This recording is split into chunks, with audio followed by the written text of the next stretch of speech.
87% des personnes qui écoutent ceci, en ce moment, vont traverser une crise émotionnelle majeure dans les 6 prochains mois, et la plupart n'y survivront pas émotionnellement de la même manière.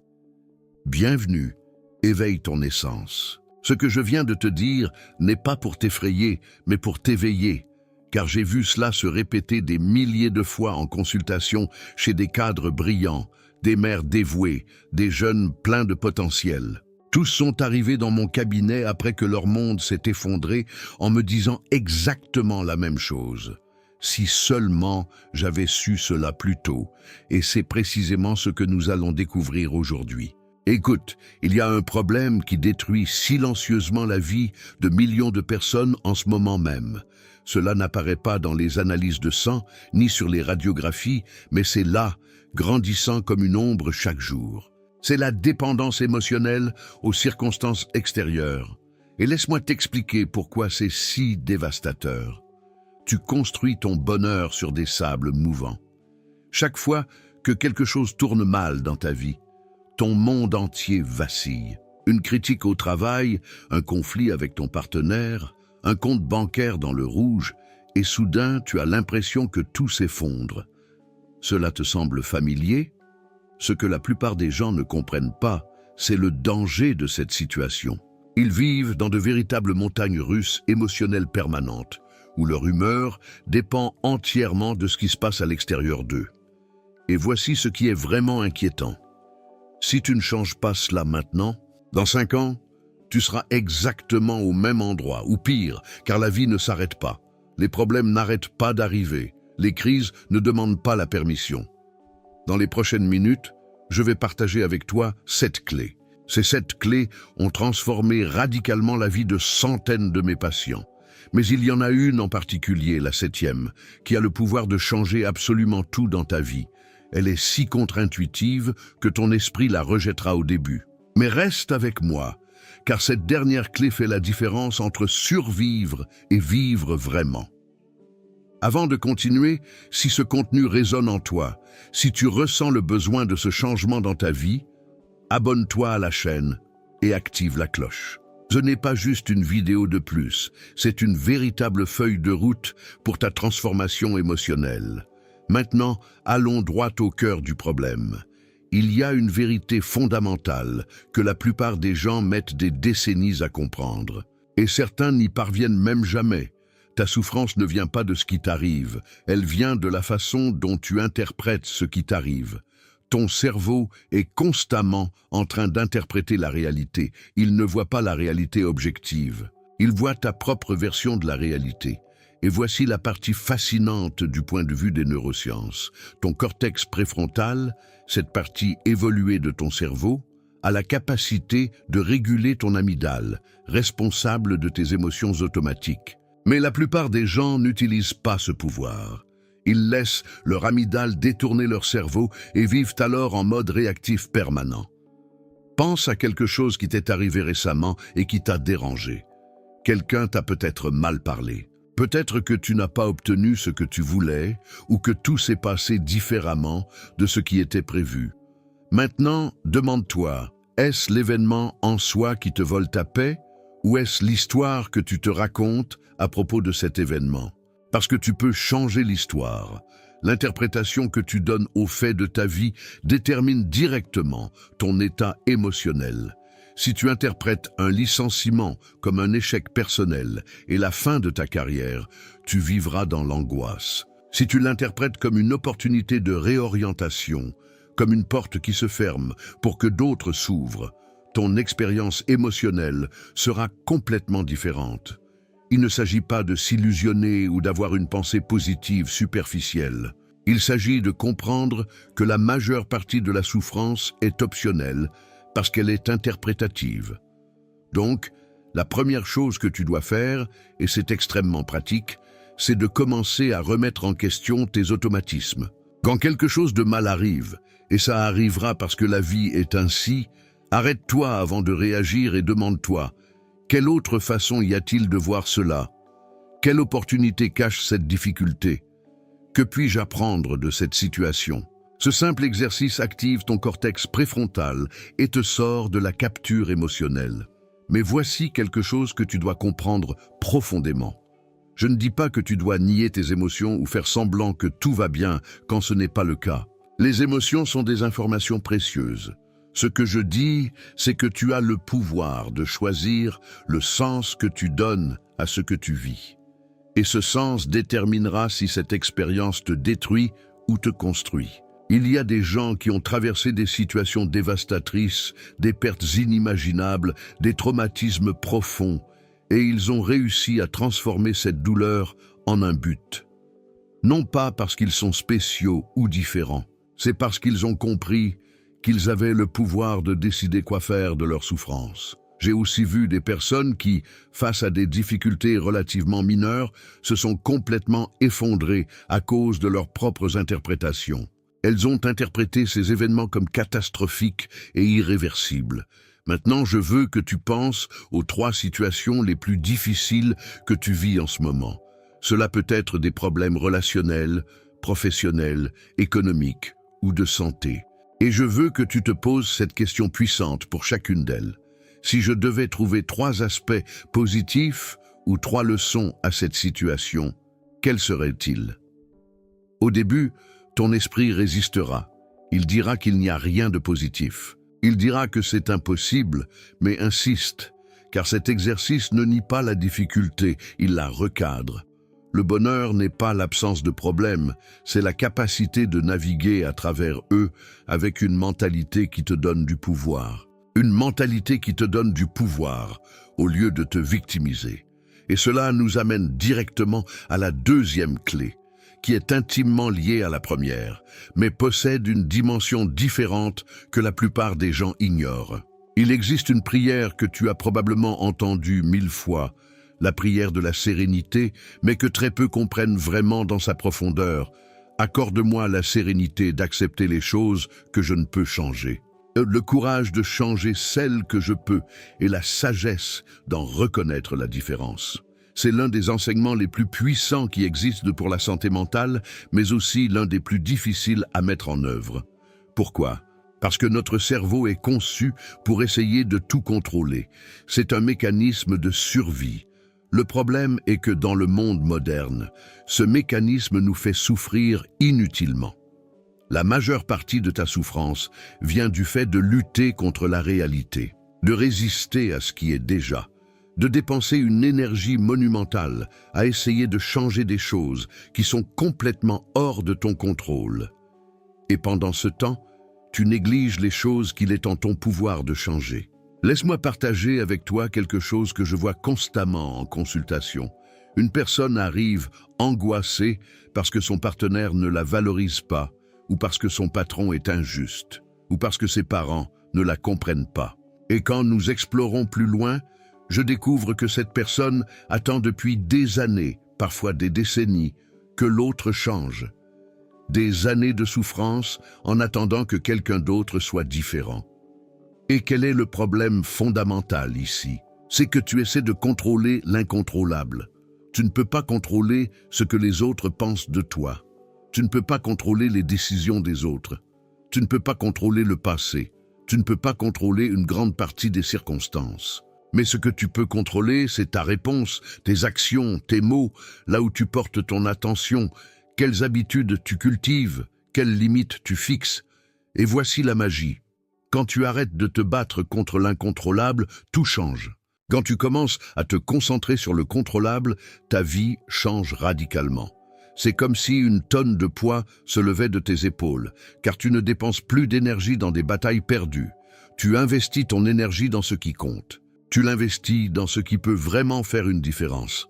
L'acceptation n'est pas la résignation, c'est un malentendu commun que j'ai besoin de clarifier. Accepter ne signifie pas abandonner ou être d'accord avec quelque chose d'injuste ou de douloureux. Accepter signifie reconnaître la réalité telle qu'elle est en ce moment, sans résistance émotionnelle, afin de pouvoir y répondre de manière efficace. C'est le point de départ de tout changement réel. Imagine que tu es dans l'océan et qu'une vague arrive. Une vague géante arrive. Tu as 2 options. Tu peux résister, te battre contre la vague, essayer de la repousser vers l'arrière et la vague va probablement te renverser et te laisser complètement épuisé. Ou tu peux accepter que la vague est là, plonger dedans, la laisser passer et continuer à nager. La deuxième option nécessite de l'acceptation, mais ce n'est pas de la passivité, c'est de l'intelligence.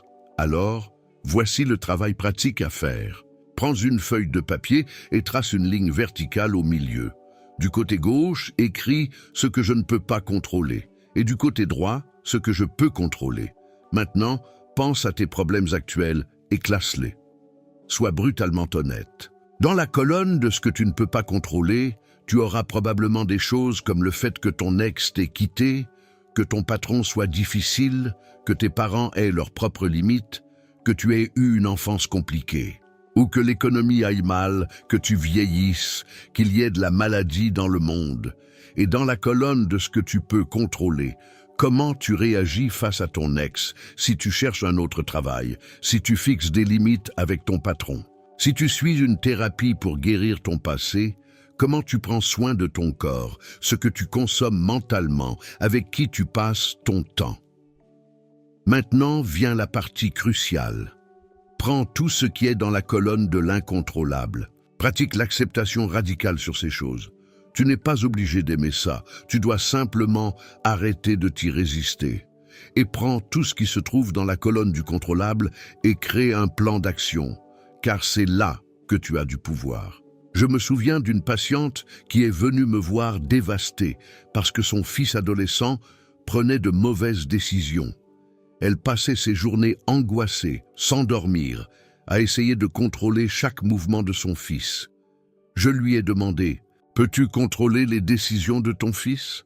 Après avoir résisté à la question, elle a finalement admis que non. Alors, que peux-tu contrôler ?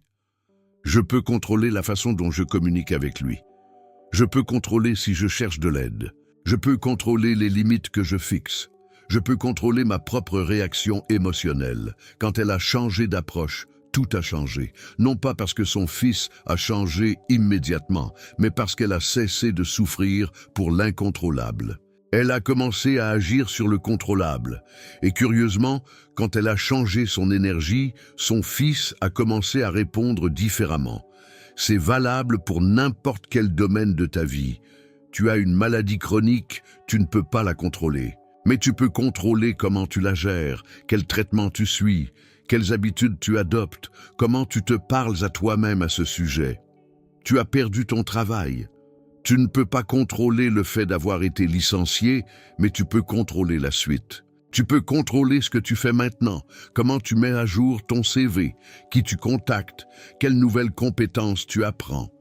La paix ne vient pas du fait que tout se passe comme tu veux. La paix vient du fait de lâcher prise sur ce que tu ne peux pas changer et de t'autonomiser sur ce que tu peux changer. Et cela, crois-moi, est libérateur à un niveau que tu ne peux pas imaginer tant que tu ne l'as pas expérimenté.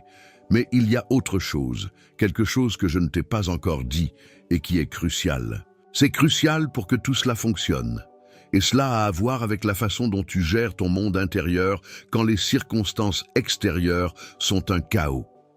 Car tu peux être clair sur ce que tu contrôles et ce que tu ne contrôles pas.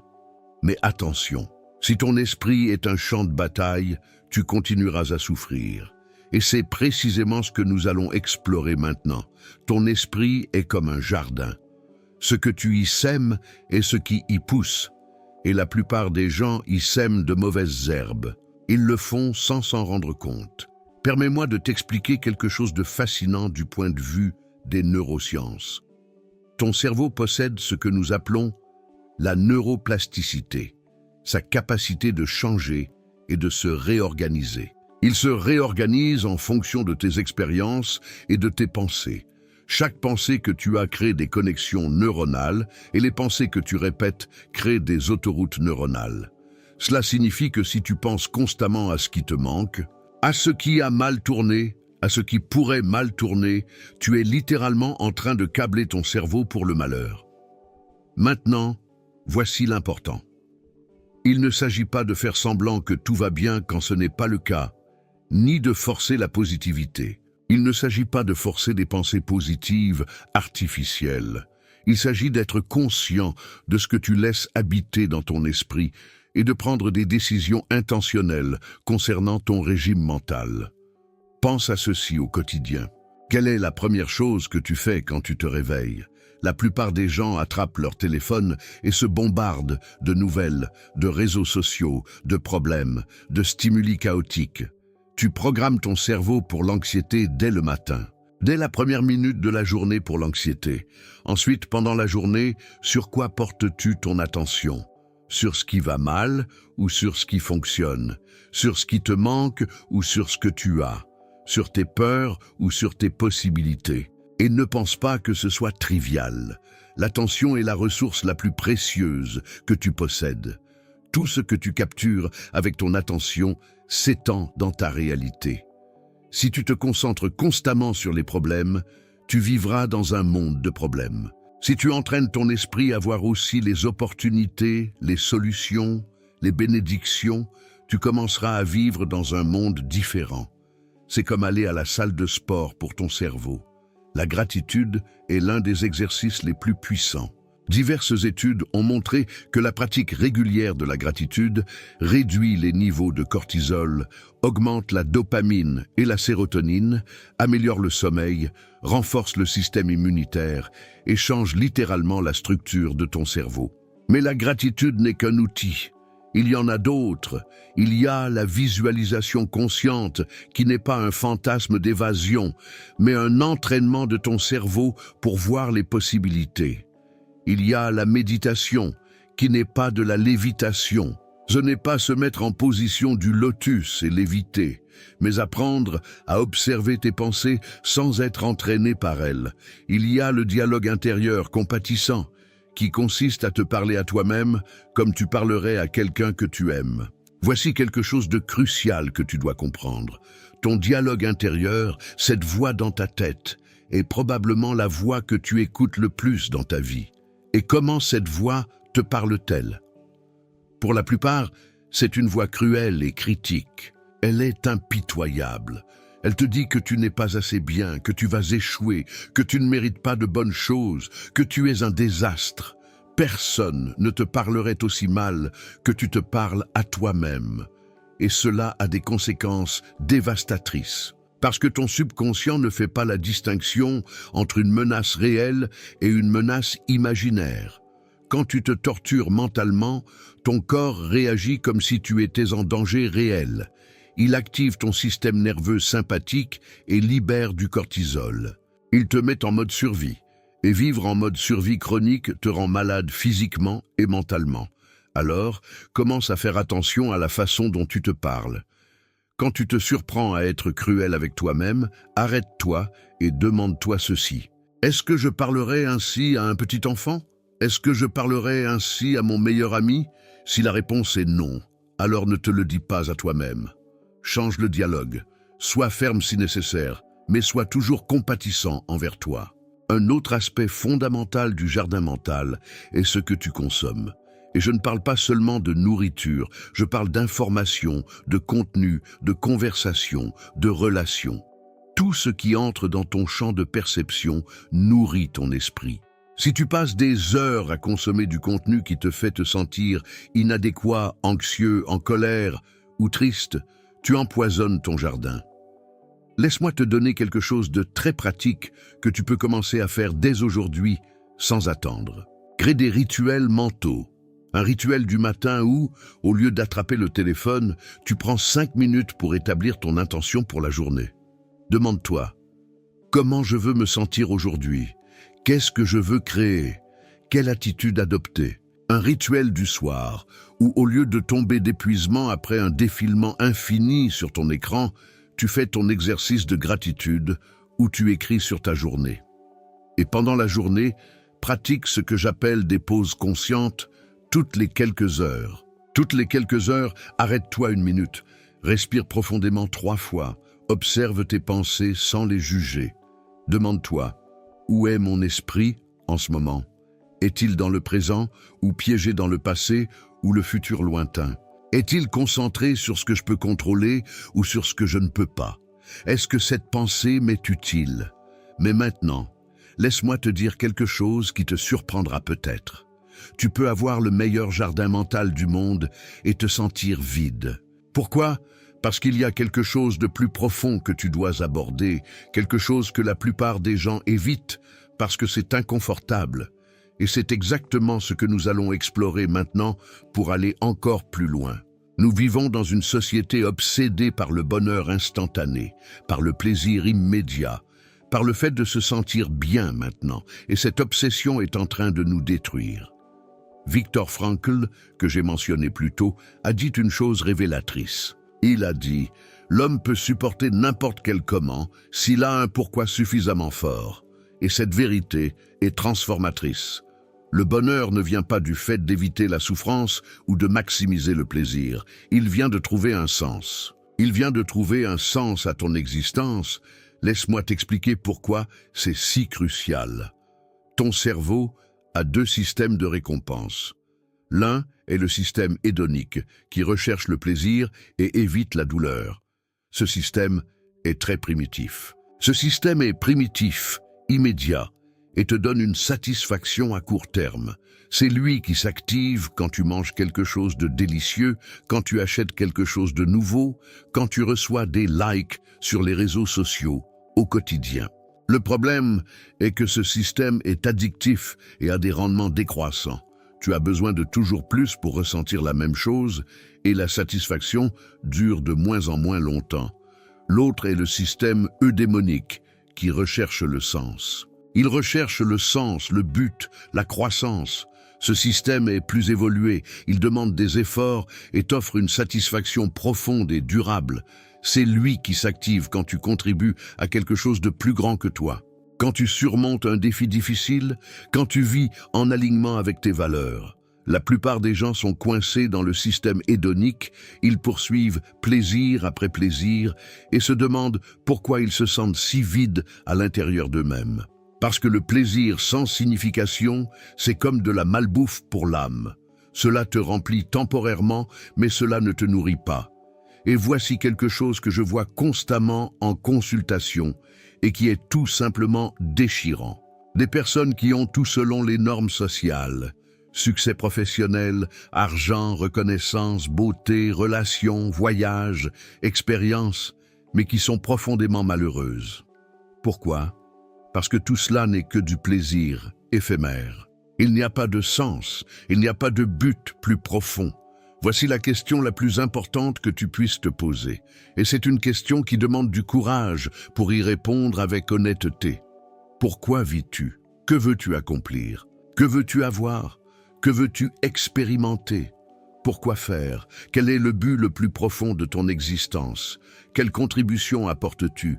Quel héritage es-tu en train de construire? Que serait le monde de différent si tu n'existais pas? Ces questions dérangent car la plupart n'ont pas de réponse claire. Ils vivent en pilote automatique, suivant un scénario social. Étudie, travaille, marie-toi, aie des enfants, prends ta retraite, meurs. Mais ils ne se sont jamais arrêtés pour réfléchir. Ils ne se sont jamais arrêtés pour se demander si ce scénario a un sens pour eux. Et je ne dis pas que tu dois avoir une mission grandiose pour sauver le monde. Le sens peut se trouver dans des choses apparemment très simples du quotidien. Il peut consister à être le meilleur parent possible, à créer de la beauté à travers l'art, à servir ta communauté, à être une source de lumière pour les personnes qui t'entourent, à maîtriser ton métier, à prendre soin de la nature avec respect. L'important n'est pas l'ampleur, c'est l'authenticité. Ce qui te donne un sens doit résonner avec qui tu es au plus profond de toi-même. Pas avec ce que la société dit qui devrait t'importer. Pas avec ce que tes parents attendent de toi dans la vie. Pas avec ce qui fait bien sur Instagram, mais avec ce qui allume vraiment quelque chose à l'intérieur de toi. Et voici le beau paradoxe. Quand tu trouves un sens, tu peux être heureux même au milieu de la souffrance de la vie. Car la souffrance qui a un sens est supportable, parfois même transformatrice, mais le plaisir sans signification est vide. Pense à une mère qui accouche. C'est l'une des douleurs les plus intenses qui soit, mais elle a un sens profond. Personne n'en sort en disant « Quelle expérience horrible, si seulement je ne l'avais jamais vécue ». Parce que la douleur a un but clair. Maintenant, pense à une douleur sans signification comme un mal de dents. Elle est bien moins intense. Elle est moins intense, mais elle semble insupportable car elle n'a aucun but. Donc, le travail ici est profond et demande de la réflexion. Tu dois te connecter avec ce qui t'importe vraiment, pas ce que tu penses qui devrait t'importer, ce qui te fait sincèrement vibrer. Et une façon de le découvrir est de prêter attention à ce qui t'indigne, à ce qui te brise le cœur, à ce qui te fait te sentir vivant, à ce que tu ferais même si tu n'étais pas du tout payé pour le faire tous les jours. À quoi ne peux-tu pas t'empêcher de penser? Quelle conversation te donne de l'énergie au lieu de t'épuiser? Et demande-toi aussi, s'il ne te restait que 5 ans à vivre, comment les vivrais-tu différemment? Que changerais-tu? Qu'arrêterais-tu de faire? Que commencerais-tu à faire? Car cette réponse t'en dit long sur ce que tu valorises vraiment, par opposition à ce que tu priorises actuellement par inertie ou par peur. Une fois que tu as un aperçu de ton but, tu dois t'aligner. Tu dois aligner ta vie avec lui. Et c'est difficile parce que cela nécessitera probablement des changements. Peut-être quitter un travail bien rémunéré, mais sans signification. Peut-être mettre fin à des relations qui te rabaissent. Peut-être que cela nécessitera de commencer des choses qui t'effraient, mais l'alternative est pire. L'alternative est d'arriver à la fin de ta vie et de te rendre compte que tu n'as jamais vraiment vécu. Et je veux clarifier quelque chose d'important. Trouver un sens ne signifie pas que tu n'éprouveras plus de douleur, de perte, de déception ou d'échec. Tout cela sera toujours là. Mais quand tu as un pourquoi fort, tu peux traverser n'importe quel comment. Tu peux supporter toutes les tempêtes. Tu peux supporter la tempête car tu sais où tu navigues.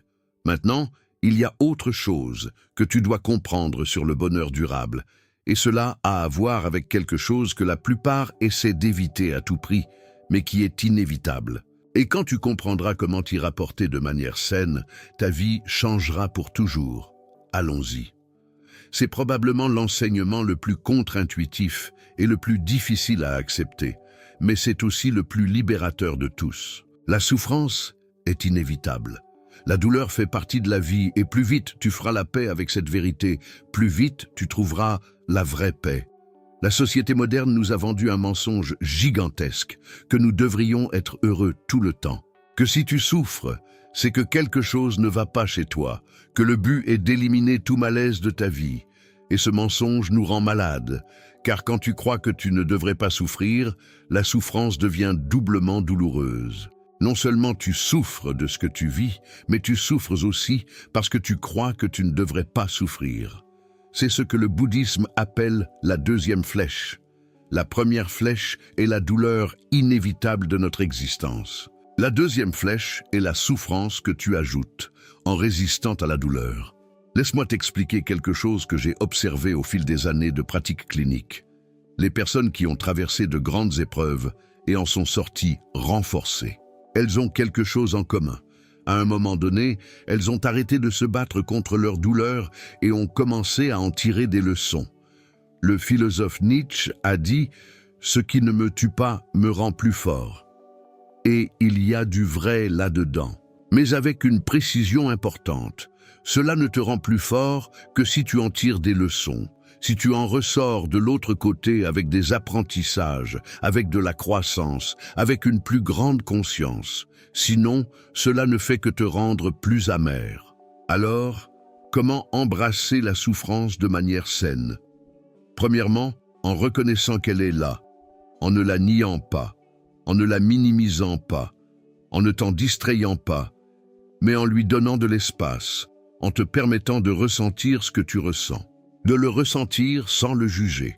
Deuxièmement, la curiosité au lieu de la résistance. Au lieu de te demander « Pourquoi cela m'arrive-t-il ?», demande-toi « Que m'enseigne ceci ? Comment cela m'invite-t-il à grandir pour devenir meilleur ?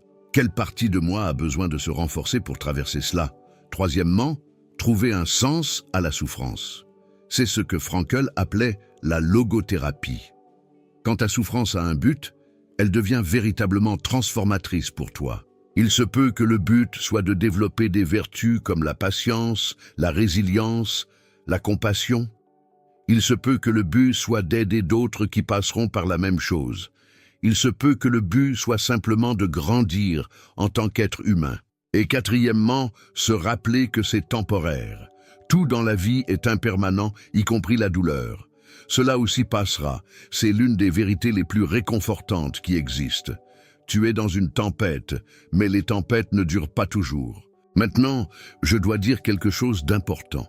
Embrasser la souffrance ne signifie pas que tu restes passif dans des situations que tu peux changer. Cela ne signifie pas que tu tolères des abus ou que tu ne cherches pas d'aide quand tu en as besoin. Cela signifie que lorsque tu es confronté à une douleur inévitable, au lieu d'ajouter de la souffrance en y résistant, tu la traverses avec conscience et tu en extrais la sagesse. Il y a un concept en psychologie qui s'appelle la croissance post-traumatique. C'est l'idée qu'après avoir traversé des situations traumatisantes, les personnes ne se contentent pas de récupérer, mais émergent souvent plus sages, plus compatissantes qu'avant le traumatisme. Ce n'est pas que le traumatisme soit souhaitable, mais quand il se produit, il a le potentiel de te transformer positivement si tu le traites de manière saine. Et c'est ce qui est fascinant. Les études montrent que les personnes qui ont traversé des difficultés importantes signalent un grand changement. Elles signalent une plus grande appréciation de la vie, des relations plus profondes, un plus grand sentiment de force personnelle, une plus grande clarté sur leurs priorités et une plus grande croissance spirituelle que celles qui ont eu des vies faciles. Parce que la souffrance, quand tu la traverses consciemment, te montre de quoi tu es fait, elle t'enlève le superficiel et te connecte à l'essentiel. Elle te montre qui est vraiment là pour toi. Elle t'enseigne ce qui compte vraiment. Elle te donne du recul. Pense aux époques les plus difficiles de ta vie. Maintenant, regarde en arrière avec le recul du temps. Qu'as-tu appris? Comment as-tu grandi? Qu'as-tu découvert sur toi que tu ne savais pas? Il y a probablement des leçons inestimables là-dedans. Des leçons que tu n'aurais apprises d'aucune autre manière, et voici quelque chose de crucial pour ta guérison. Tu dois arrêter de voir la souffrance comme ton ennemi. La souffrance n'est pas l'ennemi. La résistance à la souffrance est la véritable ennemie. L'attachement à ce que les choses soient différentes de ce qu'elles sont est l'ennemi. Quand tu fais la paix avec la réalité de la souffrance, quand tu arrêtes d'être surpris chaque fois qu'une chose difficile se produit dans ton existence, quand tu acceptes que la vie inclut la perte, la déception, la douleur, l'échec, alors tu deviens vraiment résilient. Parce que tu ne dépenses plus d'énergie à résister à l'inévitable. Tu l'utilises pour t'adapter, pour apprendre, pour grandir. Et cela ne fait pas de toi une personne pessimiste ou négative. Au contraire, cela fait de toi une personne réaliste et donc mieux équipée pour naviguer dans la vie. Parce que quand tu acceptes qu'il y aura de la douleur, tu n'as plus peur. Mais quand tu as confiance en ta capacité à la traverser, la peur perd son pouvoir sur toi. Maintenant, tout ce que je t'ai partagé jusqu'à présent sont des pièces fondamentales. Mais il y a deux autres clés qui sont absolument cruciales. Des clés qui complètent le puzzle. L'une concerne la façon dont tu te relationnes avec les autres, car aucun de ces enseignements n'existe dans le vide. Et l'autre, la septième, est celle qui change tout. Et je l'ai gardée pour la fin. Car tu avais besoin de comprendre tout ce qui précède pour qu'elle ait l'impact qu'elle doit avoir. Alors accompagne-moi, car nous arrivons au noyau le plus profond. Voici une vérité que tu ne veux peut-être pas entendre, mais qui est fondamentale. Tu ne peux pas être heureux dans des relations toxiques. Peu importe à quel point tu travailles sur toi-même, peu importe la force de ton jardin mental. Si tu es entouré de personnes qui t'épuisent, te manipulent ou te maintiennent petit, tu souffriras. Ton bien-être sera compromis. Les êtres humains sont des créatures sociales. Nous sommes neurobiologiquement conçus pour la connexion et la qualité de nos relations détermine en grande partie la qualité de notre vie sur cette planète. Il y a des études longitudinales qui ont suivi des personnes pendant des décennies et la conclusion est toujours cohérente. Les relations proches de qualité sont le prédicteur le plus fort de bonheur et de longévité, plus que l'argent ou la réussite. plus que le succès professionnel, plus que la santé physique. Mais voici le problème. Beaucoup de gens ont des relations, mais ce ne sont pas des relations authentiques. Ce sont des relations basées sur des rôles, sur des masques que nous portons, basées sur ce que l'autre attend de toi.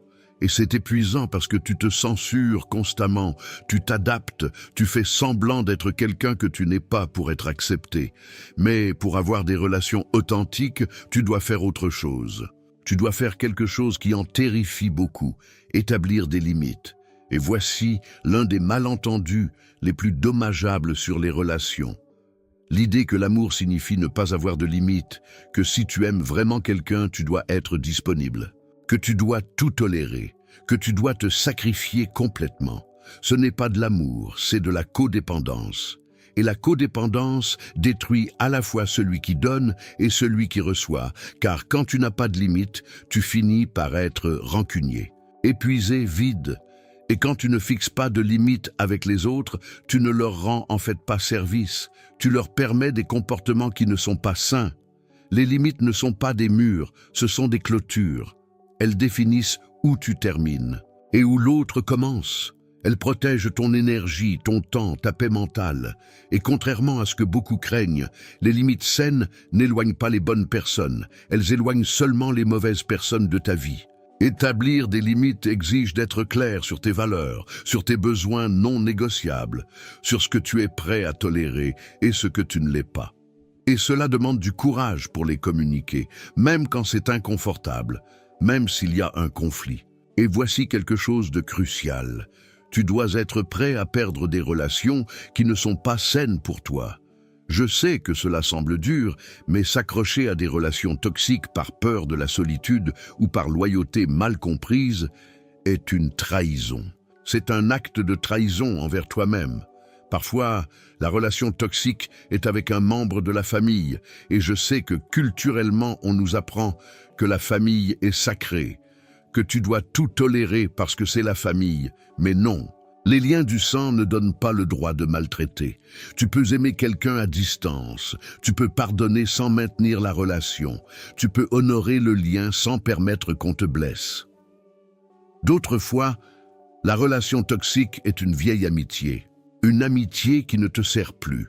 Vous étiez peut-être amis à une époque de votre vie, mais vous avez grandi dans des directions différentes et il est acceptable de lâcher prise, non pas avec ressentiment, mais avec gratitude pour ce qui a été. Et avec clarté sur ce dont tu as besoin maintenant. Et bien sûr, parfois c'est une relation de couple, et c'est là que ça devient particulièrement difficile, car il y a de l'amour, de l'histoire, de l'espoir que l'autre change avec le temps. Mais s'il y a des schémas constants de manque de respect, de manipulation, de violence psychologique ou physique, aucune quantité d'amour ne peut arranger les choses. Ta première responsabilité est envers toi-même et ta propre santé. Maintenant, établir des limites et abandonner les relations toxiques n'est que la moitié de l'équation. L'autre moitié consiste à cultiver activement des relations qui te nourrissent, et cela nécessite de l'intentionnalité. Car les bonnes relations se créent. Elles ne se font pas par hasard. Elles se construisent avec des efforts, avec de la présence, avec une communication honnête. Demande-toi, à quand remonte la dernière fois que tu as eu une conversation réelle et profonde avec quelqu'un? Pas une discussion superficielle sur la météo ou le travail, mais une conversation où tu t'es montré vulnérable, où tu as parlé de ce qui t'importe vraiment, où tu as écouté de tout cœur. À l'ère des réseaux sociaux, nous sommes plus connectés que jamais, mais nous sommes plus seuls que jamais, parce que nous confondons connexion numérique et connexion réelle.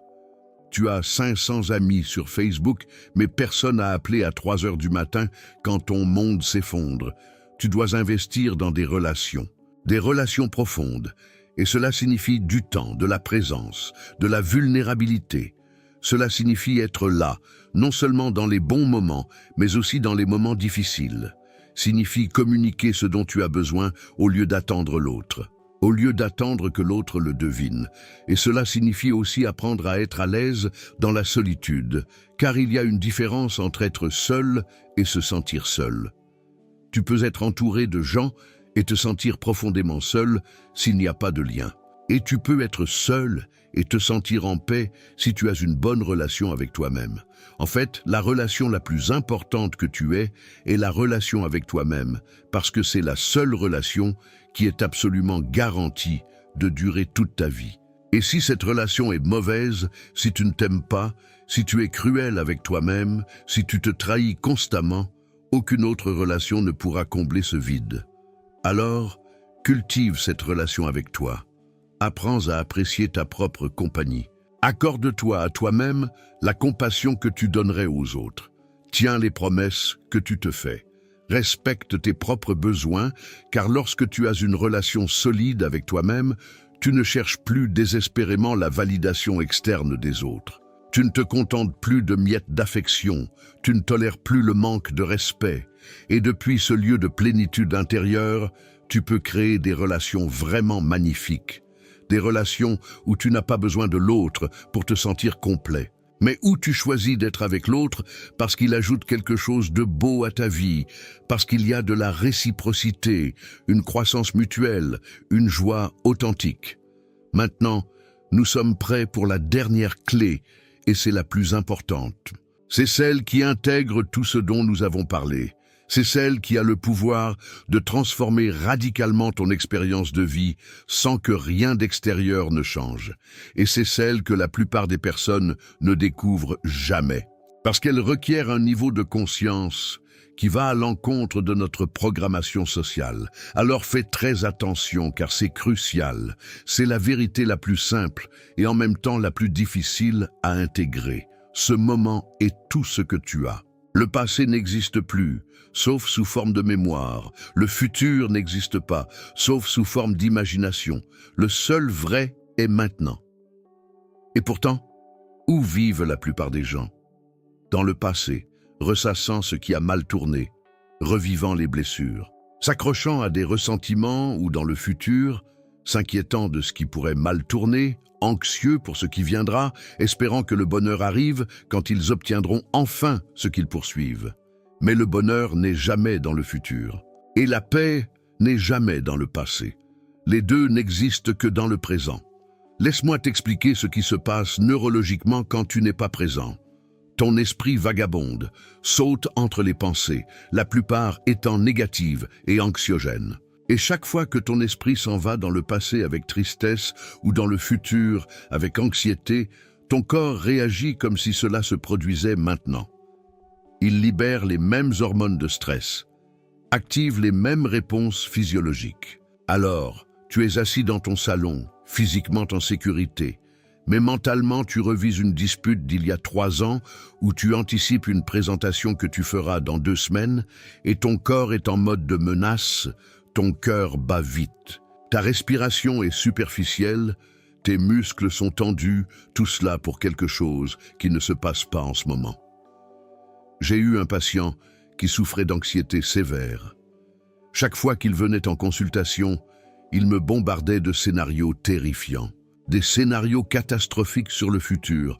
Que se passe-t-il si je perds mon travail? Si ma femme me quitte? Si je tombe malade? Si je n'ai pas assez d'argent pour ma retraite? Un jour, je lui ai demandé, en ce moment exact, assis ici avec moi, est-ce que l'une de ces choses est en train de se produire? Il est resté silencieux. Il a admis que non. Alors, en ce moment, est-ce que tu vas bien? Il a hésité, puis a hoché la tête. Oui, en ce moment je vais bien. Et voilà la clé de tout. Dans le moment présent, quand tu l'habites vraiment sans ajouter le récit mental, tu vas presque toujours bien. La souffrance est dans tes pensées sur le moment, pas dans le moment lui-même. Maintenant, vivre dans le présent ne signifie pas ne rien prévoir. Cela ne signifie pas que tu ne planifies pas l'avenir ou que tu n'apprends pas du passé. Cela signifie que tu fais ces choses à partir du présent consciemment, quand c'est approprié. Non pas que ton esprit vive en permanence à d'autres époques. Tu planifies l'avenir, mais tu n'y vis pas. Tu réfléchis au passé pour apprendre, mais tu n'y habites pas. Ta maison est le moment présent. Et quand tu es vraiment présent, tout change. La nourriture a meilleur goût, les conversations sont plus riches, les couleurs sont plus vives, la vie devient plus intense, plus réelle, plus satisfaisante, car tu es enfin là pour l'expérimenter. Mais être présent est une compétence qui nécessite de l'entraînement, car ton esprit a vagabondé sans aucun contrôle. Il a vagabondé pendant des années, probablement des décennies. Il ne va pas rester immobile juste parce que tu le lui demandes. La pratique la plus efficace que je connaisse est la pleine conscience, ou mindfulness. Et non, tu n'as pas besoin de changer. Tu n'as pas besoin de devenir un moine bouddhiste, ni de méditer pendant des heures. Tu as simplement besoin de t'entraîner à ramener ton attention au moment présent de manière répétée tout au long de la journée. Tu peux le faire par la respiration. Plusieurs fois par jour, arrête-toi et observe simplement ta respiration. 3 respirations conscientes. Ne change rien. Observe simplement l'air qui entre, l'air qui sort. Cela t'ancre instantanément dans le présent. Tu peux le faire via tes sens. Quand tu manges, savoure vraiment la nourriture. Quand tu marches, sens tes pieds toucher le sol. Quand tu es avec quelqu'un, écoute vraiment ce qu'il dit, au lieu de penser à ce que tu vas répondre. Tu peux le faire en observant tes pensées au quotidien. Imagine que tes pensées sont des nuages qui passent dans le ciel. Tu peux les observer sans avoir besoin de monter sur chacun d'eux. Voilà une pensée sur le travail. Voilà une pensée sur le dîner. Voilà une inquiétude pour demain. Tu les observes de loin. Tu les reconnais, tu les laisses passer, et quand tu te rends compte que ton esprit est parti et il partira constamment, ramène-le simplement sans te juger. C'est l'exercice. Il ne s'agit pas d'avoir l'esprit vide. Il s'agit de s'en rendre compte et de revenir. Avec le temps, quelque chose de beau se produit. Les espaces entre les pensées s'élargissent. Tu développes la capacité d'observer ton esprit au lieu d'être entraîné par lui. Et dans ces espaces, tu trouves quelque chose d'extraordinaire, la paix. Pas la paix qui vient du fait que tout va bien, mais la paix qui existe indépendamment des circonstances. Car quand tu es vraiment présent, connecté à la vie telle qu'elle est maintenant, sans résistance, sans jugement, sans la narration mentale, il y a une immobilité profonde, il y a une acceptation radicale de ce qui est, et dans cette acceptation, il y a la liberté. C'est ce que les mystiques de toutes les traditions ont enseigné pendant des millénaires, ce que le bouddhisme appelle l'illumination, ce que le christianisme appelle la paix qui dépasse toute intelligence, ce que les stoïciens appelaient l'ataraxie. C'est l'état d'être où tu n'es plus en guerre avec la réalité. Et depuis cet état, tu peux répondre à la vie avec une grande sagesse. Au lieu de réagir par la peur, tu peux prendre des décisions avec clarté au lieu de la confusion. Tu peux aimer plus profondément parce que tu es vraiment là. Tu peux vivre plus intensément parce que tu ne manques pas la vie en étant bloqué dans ta tête. Maintenant, je veux que tu comprennes quelque chose de crucial. Être présent ne signifie pas que tu n'éprouveras jamais d'émotions difficiles. Cela ne signifie pas que tout sera bonheur et lumière. Cela signifie que lorsque ces émotions viendront, et elles viendront, tu pourras les ressentir pleinement sans être détruit par elles, car tu sais qu'elles sont temporaires, qu'elles font partie de l'expérience humaine et que tu es plus grand que n'importe quelle émotion. La tristesse vient. La tristesse vient, tu la ressens, elle passe.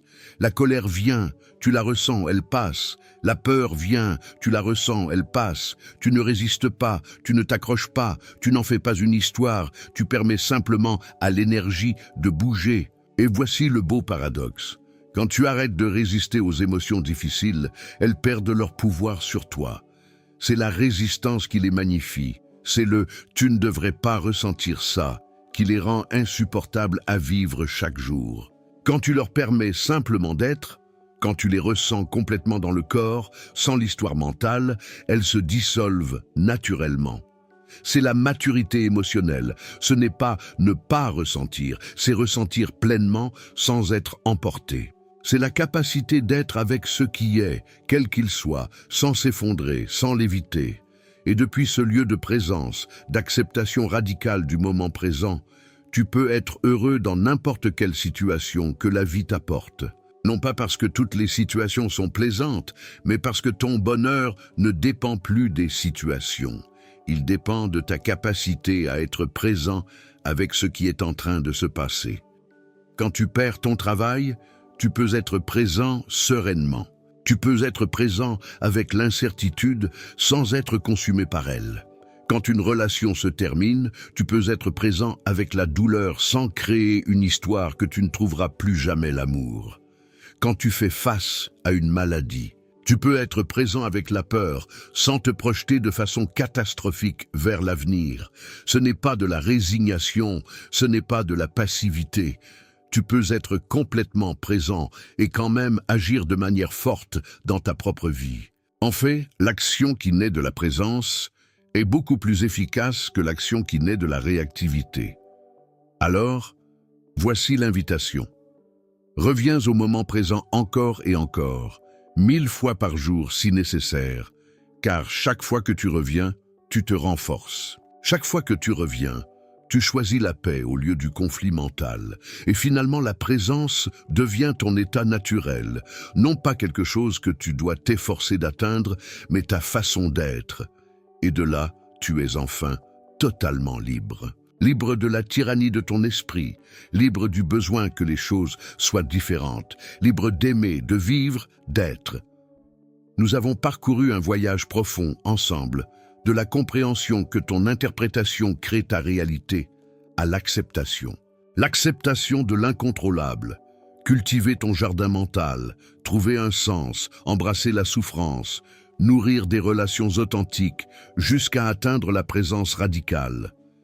Ce ne sont pas seulement de belles idées sur lesquelles réfléchir le soir.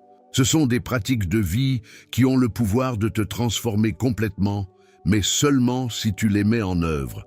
La connaissance sans action n'est que du divertissement. Alors, voici ton travail. N'essaie pas de tout appliquer d'un seul coup. Choisis une clé, celle qui résonne le plus en toi en ce moment de ta vie. Engage-toi à la suivre pendant 30 jours. Fais-en partie de ta vie quotidienne et observe ce qui change. Peut-être commenceras-tu par l'exercice de gratitude chaque soir avant de dormir. Ou peut-être par les 3 respirations conscientes plusieurs fois par jour. Ou peut-être par l'identification de ce qui est sous ton contrôle et ce qui ne l'est pas. Peu importe par où tu commences, l'important est que tu commences ce travail. Car voici la vérité finale. Tu peux avoir la vie la plus privilégiée du monde et être profondément malheureux, ou tu peux faire face à des circonstances extraordinairement difficiles et trouver une paix profonde. La différence n'est pas dans les faits, elle est dans la façon dont tu te rapportes à ce qui t'arrive. Ton bonheur n'est pas dans un lieu futur où tout sera enfin résolu. Il ne t'attend pas quand tu obtiendras le travail, le partenaire, le corps, l'argent que tu souhaites si ardemment. Il est disponible là, maintenant, en ce moment, si tu choisis d'y accéder par ces pratiques. Et oui, il y aura des jours difficiles, des moments où tout cela semblera impossible, des situations qui te mettront à genoux. Mais maintenant, tu as des outils. Tu as une compréhension plus profonde de comment fonctionne ton esprit, d'où vient ta souffrance, d'où est ton pouvoir. Et je veux te rappeler une chose importante. C'est un chemin, pas une destination. Il n'y a pas de point où tu arrives. Et ça y est. Tu n'es pas heureux pour toujours d'un seul coup. C'est une pratique quotidienne, instant par instant, de choisir consciemment comment tu veux habiter ta vie. Il y aura des jours où tu feras cela incroyablement bien et des jours où tu échoueras. Les deux font partie du processus. La clé est la compassion envers toi-même, la patience et l'engagement à continuer de revenir encore et encore à ces vérités. Rappelle-toi que tu n'es pas seul sur ce chemin que tu as choisi d'emprunter. Il y a des millions de personnes dans le monde qui s'éveillent à ces mêmes vérités, qui font ce même travail intérieur. Et chaque fois que tu choisis la conscience au lieu de la réactivité, l'acceptation au lieu de la résistance, la présence à la distraction, tu contribues non seulement à ta guérison, mais à la guérison collective, car un être humain conscient, en paix, vivant dans l'amour et non dans la peur, a un impact incommensurable sur le monde. Tu n'as pas besoin d'être célèbre pour cela. Tu n'as pas besoin d'avoir une plateforme massive, simplement en étant qui tu es vraiment. En vivant depuis ton essence la plus profonde, tu rayonnes une fréquence qui affecte tous ceux qui t'entourent. Ainsi, je t'invite, je te mets au défi. Je t'encourage à prendre ces enseignements et à les vivre, non pas comme une théorie, mais comme une pratique, car ta vie se déroule maintenant, pas dans un futur parfait. Maintenant, et tu mérites de la vivre pleinement dans toute sa splendeur. Tu mérites de faire l'expérience de la profondeur, de la beauté, de la magie qui existe dans chaque moment ordinaire quand tu es vraiment présent pour la recevoir. Tu mérites la paix qui vient de l'abandon de la guerre intérieure contre toi-même. Tu mérites des relations authentiques où tu peux être toi-même. Tu mérites de faire la paix avec ton histoire et de créer un futur aligné avec qui tu es vraiment. Tout cela est disponible pour toi, non pas parce que tu es spécial, mais parce que tu es humain. Et c'est la capacité que nous avons tous, la capacité de transformer notre expérience de vie à travers la façon dont nous choisissons de la percevoir et de l'habiter. Avant de nous dire au revoir, je veux te demander une chose très importante aujourd'hui. Si ce contenu a résonné en toi, si tu sens que ces enseignements peuvent faire une différence dans ta vie, ne les garde pas pour toi. Partage-les avec quelqu'un qui en a besoin, car la sagesse ne sert à rien si elle reste gardée pour soi. Elle a besoin d'être partagée, vécue, transmise. Abonne-toi à la chaîne pour continuer à approfondir ces sujets qui sont si fondamentaux pour ton bien-être.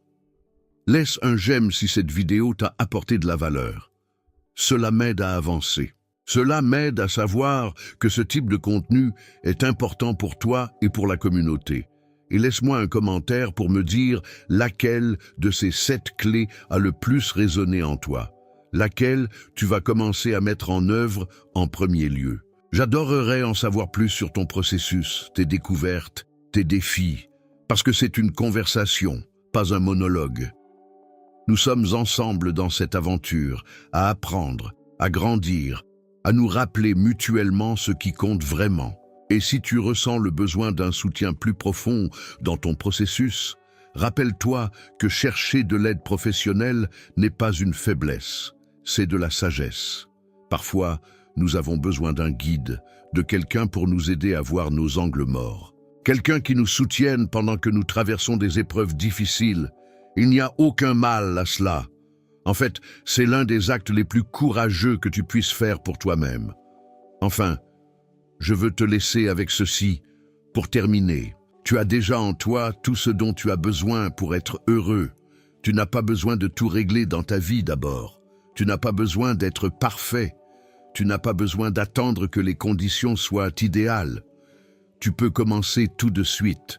Commencer depuis là où tu es, avec ce que tu as.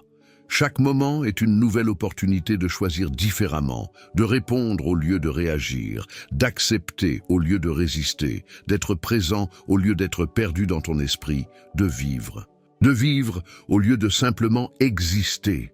Alors respire profondément, ressens ton corps, regarde autour de toi et vois vraiment ce qui est là, parce que ce moment, c'est ta vie. Pas la version éditée, pas la version future et parfaite. Celle-ci. Et elle est précieuse, elle est sacrée, elle est à toi. Merci d'être là, d'écouter, d'être prêt à grandir. On se voit dans la prochaine vidéo où nous continuerons d'explorer ensemble comment vivre une vie plus consciente, plus épanouie. Comment vivre une vie plus authentique.